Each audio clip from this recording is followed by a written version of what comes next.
Okay, ang topic po natin ngayon is undercover. Sabihin nyo nga undercover. Ito pong title na ito ay series namin sa equipping. Pero hindi po ito yung title natin. Ay, ito po yung topic natin. But yung kinuha ko lang po is yung title na undercover. Ano yung tumatakbo sa isipan nyo when we came, nung nag-come up ako dito sa title na undercover? It is, doon sa tinuturo ko po, ang ibig sabihin ng undercover, it is the promise of protection under His authority. Sabihin mo sa katabi mo, undercover ka ni Lord. Okay? Kaya hindi ka dapat matakot kasi undercover ka ni Lord. Two words ang lagi po namin binabanggit po dito, lagi namin pinag-aaralan pagdating sa equipping about undercover. It is submission, amen, obedience. Submission and obedience, ang resulta niyan ay protection and freedom. Sinong ayaw ng kalayaan? Gusto natin lagi tayong malaya sa lahat ng ating ginagawa. Pero with the freedom na binibigay ni Lord comes also the protection. At sa panahon ngayon, gustong-gusto natin na marinig that we are under the protection of the Lord. Amen po ba? Amen. Ako sumagot, ako tumanong. Dapat kayo din sasagot. Amen po ba? Amen. So sa undercover, ang ating pong verse ay mula po sa Awit 91. Can you change this one? Verses 1 to 10. Awit 91 verse 1 to 10. Pero babasahin ko lang po yung verse 1 and 2, tapos talon tayo sa 9 and 10. Sabi dito sa verse 1, He who dwells in the secret place of the Most High shall abide under the shadow of the Almighty. I say of the Lord, He is my refuge and my fortress, my God, in Him I will trust. Yan yung verse namin sa undercover. Because the one who is undercover is the one who is under God's authority. Amen? Ang taong pinoproteksyonan ng Diyos ay nasa kapangyarihan ng Diyos. So I welcome po ang ating pong, nakita kita. Welcome, Dayan, sa presensya ng ating Panginoon. Nasaan si Gab? Amen. So let us pray. Loving Father, we honor you, we welcome you sa umagang ito. Anumang mga kabigatan, anumang mga alalahanin, anumang gumabagabag sa puso, isipan ng iyong mga anak, Lord, panatag kami sa oras na to, katulad ng aming inawit.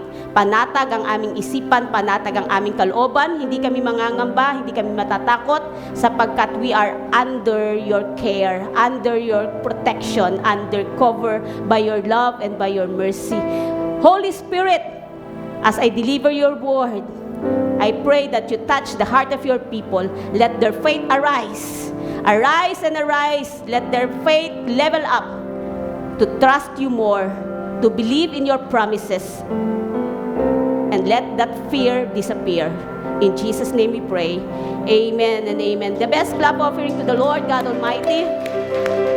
At sabi sa Awit 91 verse 9 and 10, sapagkat si Yahweh ang iyong ginawang tagapagsanggalang, ibig sabihin refuge, cover, at ang piniling mong mag-ingat sa iyo'y kataas-taasan, ang sabi sa verse 10, di mo aabuting ikay mapahamak. Di mararanasan kahit anong uring mga paghihirap sa iyong tahanan. So, undercover. So, ang ating pong topic is about the land of Goshen, favored in the midst of plagues. Pinaburan, nasa covering ni Lord sa kabila ng salot, sa kabila ng kahirapan. So, alin po ba yung Goshen na tinutukoy ko? So, ang Goshen, according sa Genesis 46:33-34 and Genesis 47:5-6, sa panahon po na nagkakaroon ng taggutom, taghirap sa Kanaan, kailangan na ni Jacob at ng kanyang buong angkan na lumipat sa Ehipto. Naalala niyo po ba yon? At sino ang prime minister that time? Sa Egypt, siya ay si Joseph. So sabi niya, pagpunta ng kanyang buong angkan, sabi niya, tatanungin kayo ng paraon, saan kayo titira? Ang pipiliin yung lugar ay ang Goshen. So ano daw ba ang Goshen? So sa biblical context, ito yung place na kung saan ang buong angkan ni Jacob ay nanirahan at dumami bago po dumating yung Exodus o yung paglabas nila mula po sa Exodus palabas po. Okay, nung sila ay iniligtas na ng Panginoon Diyos. And ang Goshen, kung atin pong titingnan sa mapa, hindi lang po ako magaling sa mapa, no? Pero tiningnan ko, siya po ay malapit sa Nile River o ilog. Pag sinabing malapit sa ilog at malapit sa parang, good po yan para sa pastulan. Ayaw ng mga taga-Ehipto na manirahan sa Goshen. Ayaw rin nila ng trabaho na pagiging pastol. Kaya sabi ni Joseph, pag tumarap kayo kay Paraon, ang hihilingin yung lugar ay ang Goshen. Sabi sa Genesis 47:5-6, sinabi ni Paraon kay Jose, ngayong narito na ang iyong ama at mga kapatid, at ikaw naman ang namamahala sa buong Ehipto, ibigay mo sa kanila ang pinakamainam na lupain. Ikaw ay nasa ibang bansa, pero ang pabor ng Diyos nasa iyo. Biruin mo ang sabi ng Paraon, ang hari ng Ehipto, ibigay mo ang pinakamainam na lupain. Anong tawag doon? Favored. Anong tawag doon mga anak? Pabor ng Diyos. Kasi wala pa silang ginagawa. Hindi pa nga nila binubungkalan lupa. Wala pa silang naalaga ang mga tupa para mapatunayan na sila'y magagaling na pastol. Pero ang sabi ng hari, ibigay mo sa kanila ang pinakamainam na lupain. Bakit? Kasi ang anak ng Diyos, si Jose, ay naroon. Kung nasaan ang lingkod ng Diyos na pinaboran ng Diyos, maging ang kanya dadanas ng pabor ng Panginoon. Amen? Tanong mo sa sarili mo, ako ba ay under the favor of the Lord? Kasi kung nasa iyo ang pabor ng Diyos, asahan mo, anak mo, asawa mo, pamilya mo, under din ng protection, ng covering, ng blessings, ng favor ni Lord. Amen? Kaya sikapin natin, under cover ka ni Lord. Kasi kung ikaw mismo na nandito, nakakarinig ng salita ng Diyos, duda ka, nag-aalinlangan ka, that you are under His care, under His protection, may problema tayo. Hindi dadaloy ang blessings, ang protection, ang favor sa ating buong pamilya. But I do believe, once na may isa sa pamilya ang tumayo, na siya ay under God's care, under God's protection, naniniwala akong lahat kayo ay maliligtas. Lahat kayo ay protektado, lahat kayo ay pagpapalain ng ating Panginoon. Because ang significance ng Goshen, it was a protected, fertile area, spared. Ano yung spared? Iniligtas from 10 plagues mentioned in the Bible. Parehas ng lugar. Ang Goshen ay nasa Egypt. Pero nung nangyayari ang lahat ng salot, ang Goshen ay hindi nakaranas ng anumang salot. Bakit? Favored ni Lord. Under His protection. Sa krisis na nararanasan ng ating bayan, ng ating bansa, ikaw at ako ay dapat manampalataya na hindi ka magkukulang. Hindi ka pababayaan at hindi ka dadapuan ng sakit, karamdaman, salot, kahirapan because we are under His protection. Amen? Under His care. So huwag kang madala sa emosyon ng iba. Huwag kang magpadala sa takot ng iba. Bagkus itaas mo ang pananampalataya mo sa Diyos. May kaibahan ka dahil anak ka ng Diyos. Protektado ka ng presensya ng Diyos. Amen po ba? When Egypt was struck by devastating plagues, nandyan ang darkness, disease, and death. But in the middle of all this chaos, lahat ng kaguluhan, nawindang na ang buong Ehipsyo. Ngunit merong isang lugar that is untouchable. Sabihin mo nga, untouchable. Amen? Untouchable ng gawa ng kaaway, untouchable ng kahirapan, untouchable ng salot. That is Goshen, where God's people live. Kung saan nananahan ang bayan ng Diyos, hindi siya mapapahamak. Ikaw at ako ang bayan ng Diyos. It's not the place, but we are, you are. Amen? Ikaw ang bayan ng Diyos sa panahong ito. While Egypt suffered, Goshen was protected. My question is, are you in Goshen now? Nananahan ka na ba? Nakapasok ka na ba sa Goshen ng iyong pamumuhay sa oras na to? Napaliwanag ko kung ano yung Goshen. It's not the place itself, but ikaw mismo, ikaw na bayan ng Diyos, may pananampalataya sa Diyos, ikaw ang Goshen. Where God's people live. Because God knows how to preserve you.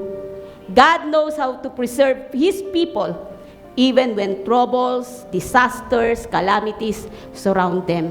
Sabi, mapaligiran ka man, Awit 91 verse 7, mapaligiran ka man, nagbabagsakan man yung mga patay sa paligid mo, yung kahirapan, yung salot sa paligid mo, hindi ka maano, sapagkat nasa iyo ang presensya ng ating Diyos. Amen po ba? So what is Goshen? Or where is Goshen now sa inyo pong mga buhay? Number 1, it is a place of divine distinction. Dapat may kaibahan ka. Sabihin mo sa katabi mo, may kaibahan ka. Kakaiba ka. Amen po ba? Dapat kakaiba ka. Goshen was a place of divine distinction. Sabi sa verse 8 ng 23, Exodus 8:23, I will make a distinction between my people and your people. Sa pamamagitan ng kababalaghang gagawin ko bukas, sabi ni Yahweh, sinasabi niya yun gamit si Moses at si Aaron sa harapan ni Paraon, ipapakita ko na iba ang pagtingin ko. Ay, si God talaga may favor. Sino ang favor ni Lord? Sino ang paborito ni Lord? Ikaw. Ako, ang bayan ng Diyos. Sabi niya, sa pamamagitan ng kababalaghang gagawin ko bukas, ipapakita ko na iba ang pagtingin ko sa aking bayan at sa kanyang bayan.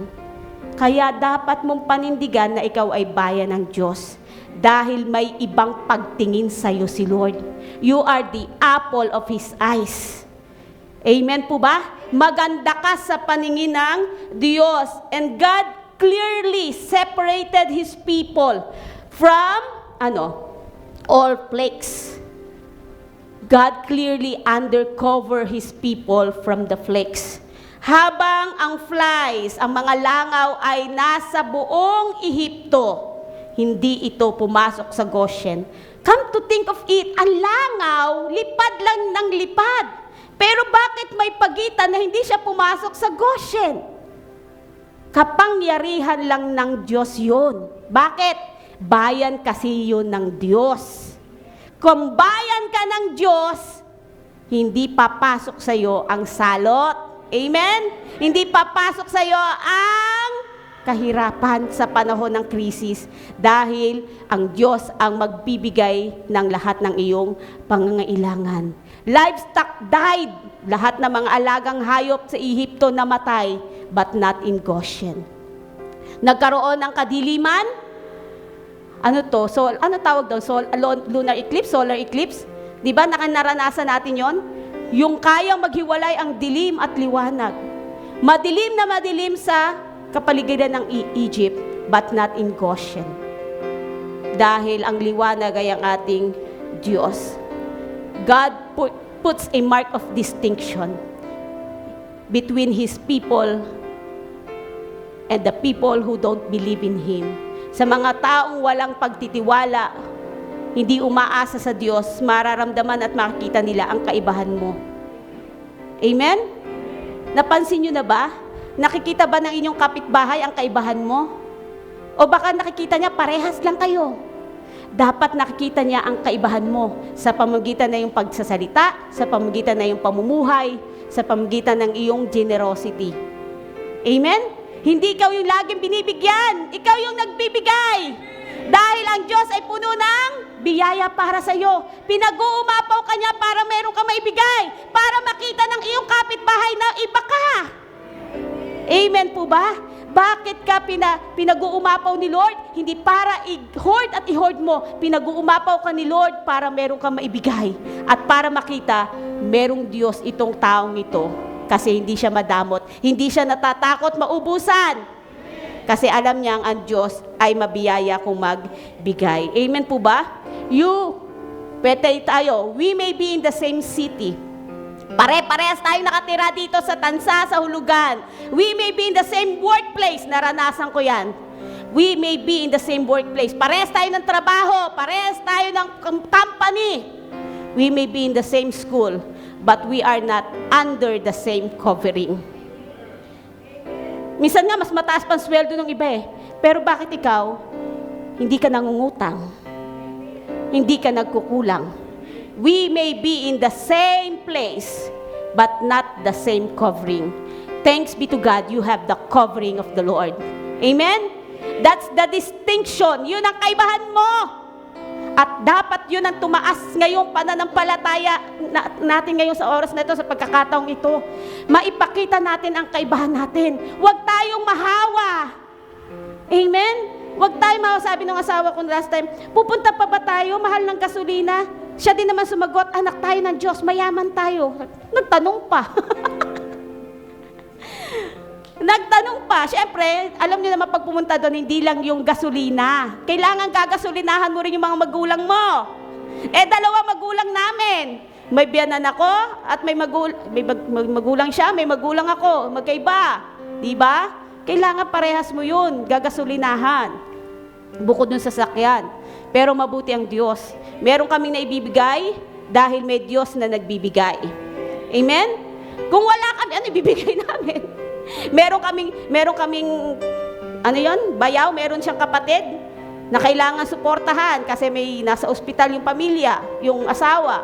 Wala man kaming ganun kalaking halaga pangbayad sa ospital, pero meron naman pang suporta sa araw-araw na pangailangan. Amen po ba? God is really good.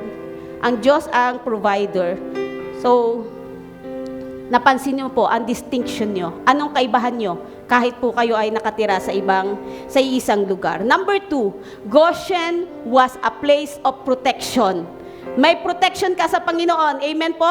Sabi sa Exodus 9:26, ngunit ang Goshen na tinitirahan ng mga Israelita ay hindi naulanan ng yelong ito. Ang daming bumagsak na yelo, malalaki, tipak-tipak sa buong Ehipto. Pero na-spared. Wala kahit isang yelong bumagsak sa Goshen because Goshen was a place of protection. Inalis ba ng Diyos ang Israel? Darating na mga salot, inalis niya ba ang bayang Israel? Hindi niya inalis. Ang ibinigay niya, protection. Amen? Inalis niya ba tayo sa sitwasyong ito? Kapares ba tayo yung dumadanas na pare-parehas na binibiling bigas, binibiling gasolina, binibiling, ano pa bang mahal? Argas, LPG? Pare-parehas yung halaga, hindi po ba? Pero anong meron sa atin? Meron tayong protection ni Lord. Hindi niya tayo inalis sa krisis, hindi niya tayo inalis sa trouble na ito, pero pinoproteksyonan niya tayo. We are safe in the middle of the trouble. In the middle of this crisis, you are safe. Hindi ka pinagkukulang ng Panginoon. Kaya nga sabi sa awit 91 verse 7, 1,000 may fall at your side, but it shall not come near you. Hindi makalalapit sa iyo. Amen po ba? Anumang salot kasi, protection is not the absence of danger. Nabasa ko yan sa Facebook. Protection is not the absence of danger. It is the presence of God. Hindi ibig sabihin walang nangyayaring masama sa paligid mo ay protektado ka na. May nangyayari mang masama sa paligid mo, pero ligtas ka. Kasi ang presence ni Lord ay laging nandyan. Amen po ba? Nararanasan niyo po ba yun? Bakit may mga sakit ang mga kapitbahay mo, pero ang pamilya mo spared sa sakit? Ang lalakas pa, ang lulusog pa. Amen po ba? It is not the absence of danger, but you have the presence of God. Kaya lagi kang tumawag, manatili sa presensya ng Diyos. Amen po ba? Manatili tayo sa presensya ng Diyos. Goshen was a place of light of darkness, in darkness. Ang Goshen, ang lugar na puno ng liwanag sa kabila ng kadiliman. Sabi sa chapter 10 verse 23, hindi magkakitaan ang mga tao sa buong Ehipto, kaya't walang taong umalis sa kanyang kinaroroonan sa loob ng 3 araw. Wala pa nung Meralco, wala pang solar.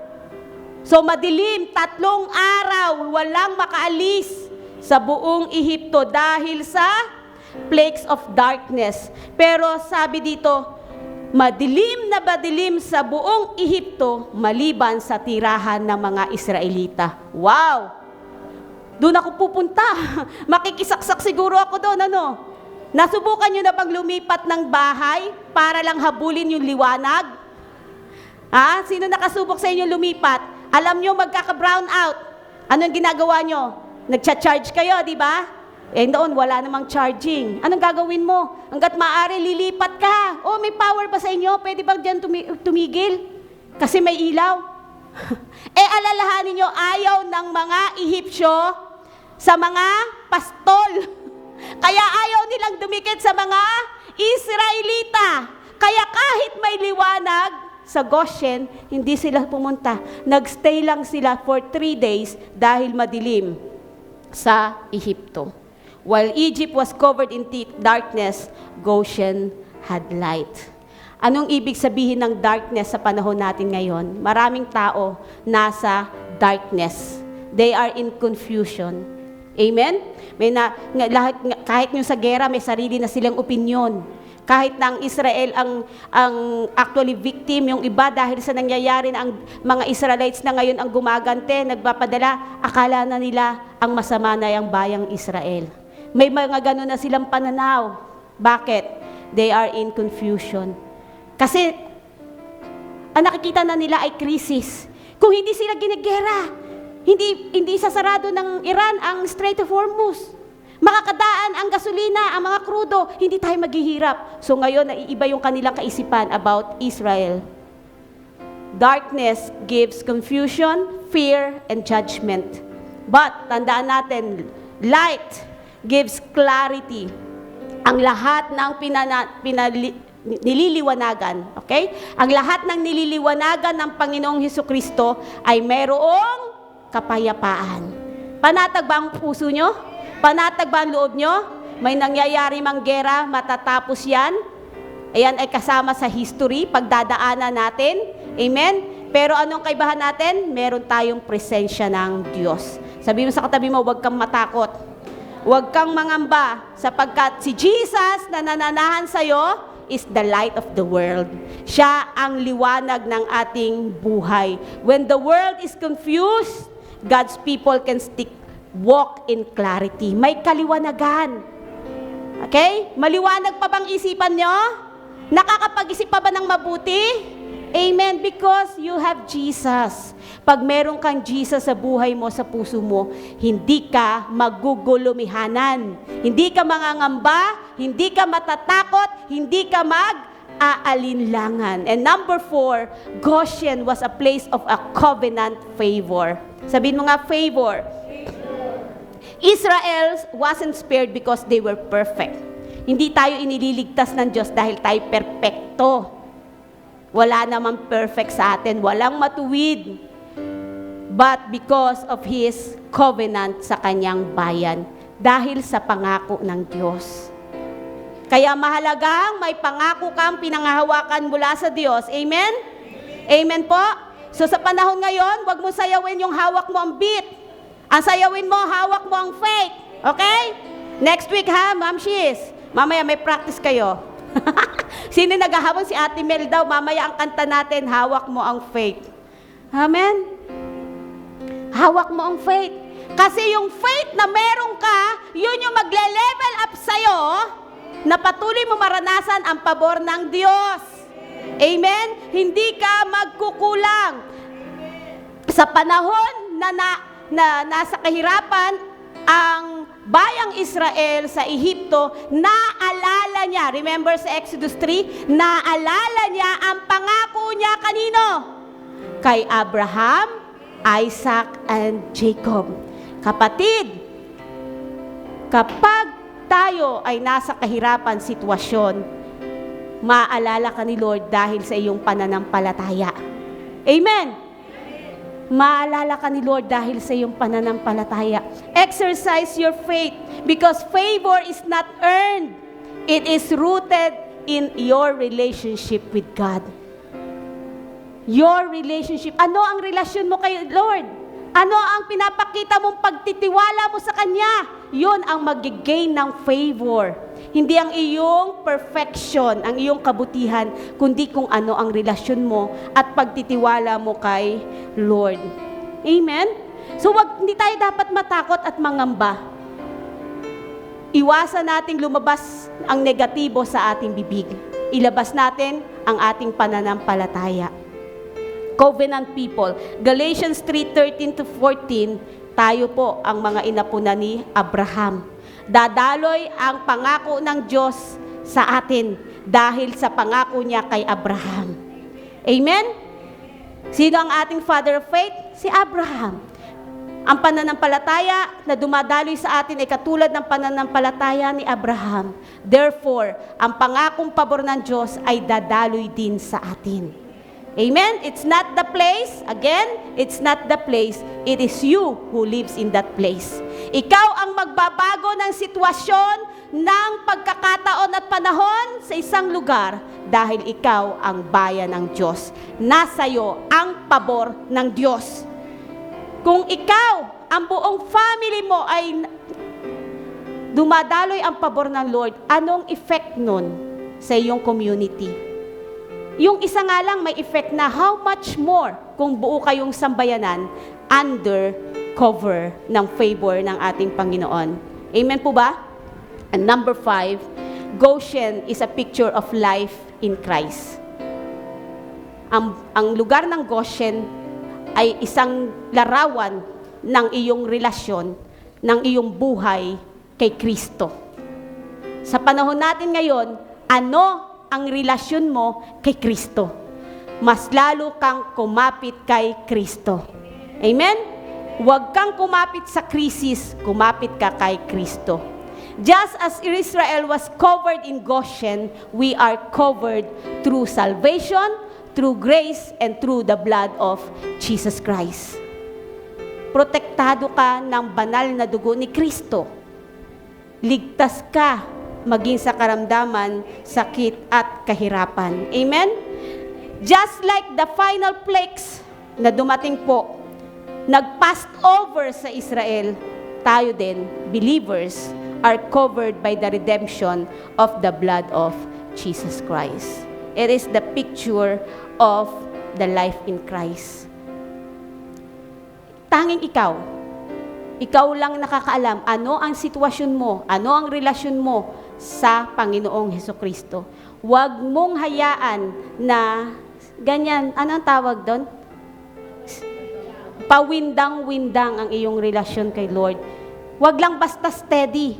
Dapat itaas mo ang level ng iyong relationship kay Lord.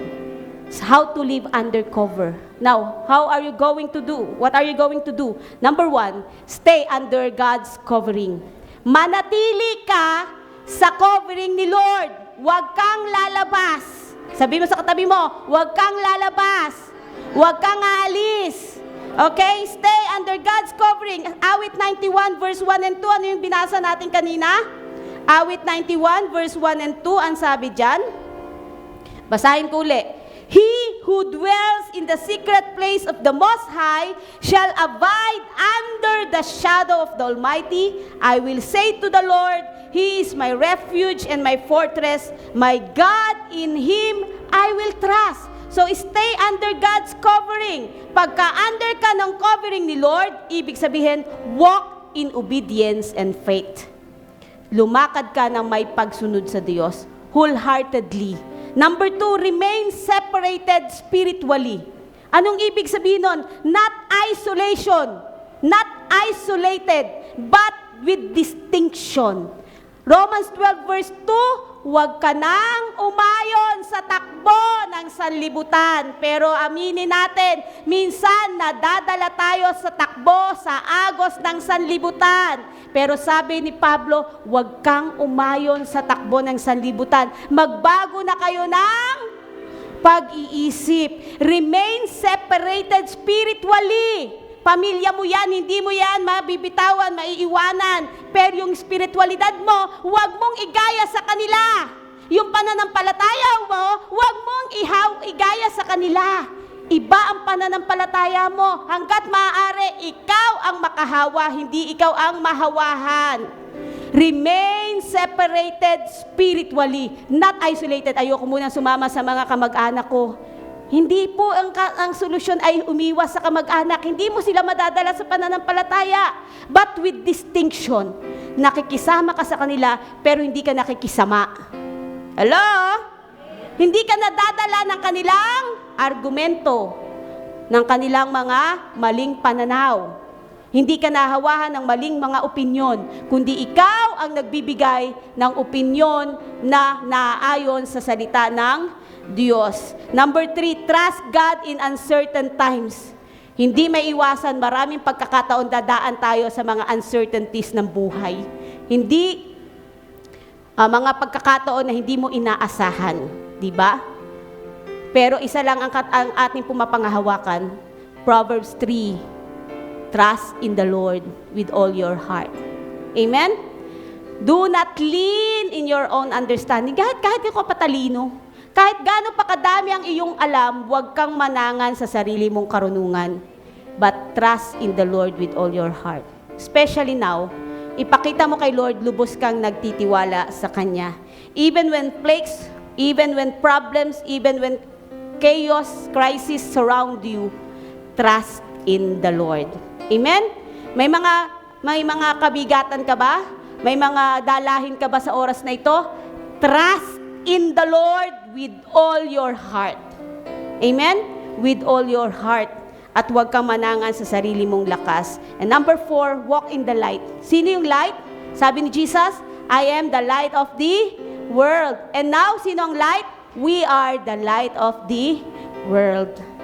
Nawa makita sa atin yung liwanag na nagmumula kay Kristo. Ephesians 5:8-9. Let God guide all our decisions. Lahat ng desisyon natin, bago ka magdesisyon, hingin mo ang karunungan nagmumula sa Diyos. So, ano yung tinuturo sa atin ng Goshen? When we are undercover, kapag po tayo is undercover by His mighty presence, na-imagine nyo ba yung ibig sabihin ng undercover? Naisip nyo ba yung tent? At nasa loob ka ng tent? Naisip nyo ba yung Tagalog, kubol? Pero at nandun ka sa loob ng kubol, anong ibig sabihin nun? When we are undercover His mighty presence, we can be surrounded by trouble. Pwedeng napapaligiran ka ng trouble, but still at peace. Amen? Sino nakakatulog pa na mahimbing? Masarap pa rin ang tulog. Bakit? May kapayapaan ang gagaling sa Panginoon. Amen? You can be in crisis. Pare-parehas tayong dumadaan sa crisis, but still be protected. Protektado tayo ng blessings ni Lord, and we can be in darkness. Pare-parehas na nakaranas ng kadiliman, but we still have peace. We still have light. We still have the presence of God. Bakit? Bakit yun ang nararanasan natin? Why? Because when we belong to God, we are not just surviving. Sabihin mo nga, we are not just surviving. Hindi pa lang bawat araw, ang iniisip mo na lang, makasurvive, maidaos. Anak ka ng Diyos. Hindi tayo kinreate ni Lord na maranasan lang na palaging maidaos ang isang araw. We are created to thrive. Nilikha ka para magtagumpay. Nilikha ka para maging mananagumpay dahil ang Diyos mo ay Diyos ng katagumpayan. Amen? We are set apart, we are covered, and we are favored. Tatandaan nyo yan, hindi nagbabago ang pangako ng Diyos. In the midst of this crisis, in the midst of so many troubles, hindi nagbabago ang pangako ng Diyos na binigay niya na sa atin noon pa man nagsisimula pumasok ang January. You are chosen. Sabi mo sa katabi mo, you are chosen. Pinili ka ng Diyos for such a time as this. Sa panahon na krisis ang mundo, pinili ka ng Diyos na padaanan ng pabor. Bakit? Para ma-distinguish kung sino ang bayan ng Diyos. Tayuan mo ang pagiging bayan ng Diyos. Tayuan mo ang pagiging anak ng Diyos. You are chosen for favor. You are positioned for a greater purpose. Ang church na to ay nilagay for a greater purpose. Hindi ka mahirap. Hindi ka paghihirapin ng Panginoon. Bubuhos, dadaloy ang biyaya at presensya ng Panginoon. Come on, let's all stand. Let's believe in His promises. God is so good. Never siyang nagdamot sa kanyang mga anak. Never siyang nagkulang. Let's put our trust in the Lord because His promises are true. Ang pangako ng Diyos ay totoo. Hindi siya nagbabago.